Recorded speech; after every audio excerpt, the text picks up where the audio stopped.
Look at that. Kroger's doing their own version of the Amazon pickup type stuff. So I'm imagining this place looking suspicious. I think it looks extra suspicious because I don't even have the right cart. This is the Trader Joe's cart. This is entering QFC. But I wanted to quickly address some things. So, the first one being that while I've been told I look nice today, and I got hit on a lot, I'm still on my period. I'm cramping. I think it's probably like the last day of my period.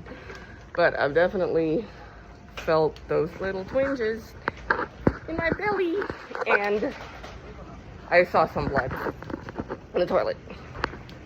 So I'm going to filter this bit. And speaking of filters and, like, you know, appearance, one thing I've noticed, and again, it all kind of comes back to being in Seattle, where people are just not that attractive. One thing I've noticed is that the masked folks who defend me, whether in person or online, they tend to be more attractive than, say, any cops who get involved. And it is a Seattle thing, because I've mentioned I lived in Texas, and cops there were not necessarily more attractive, but they were really hostile.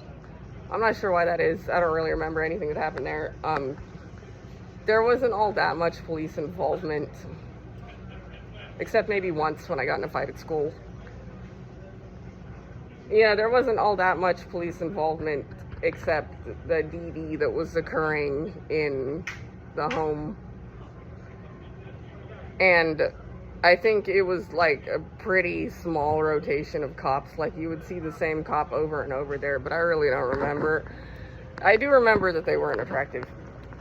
In other parts of the South where I've interacted with cops, there were attractive cops, and they also tended to be nicer and on my side. So it goes back to what I'm saying about unattractive masked folks being the ones who have a problem with what I do, and why would I care what they think? I don't. Something happened, and there was a guy defending me on Meta, and I just took a brief peek at his profile. I don't generally do that. I kind of expect people to lock theirs, so I mean, why would I bother? His profile looked legit, and as I put it to my clinician at the time when I was telling him about this, the guy is not like an Abercrombie model or anything, but he's cuter than any of the cops here in Seattle, and he was defending me, and I appreciate it. So, I can't remember what my next point was going to be, except that I've entered the place and I think I'm just going to keep looking suspicious. Yeah, I forgot. I need to use the bathroom. Again. I don't know if it's cramps or, like, I don't know if it's the PMS cramps, but I'm going to go find the restroom. Bye.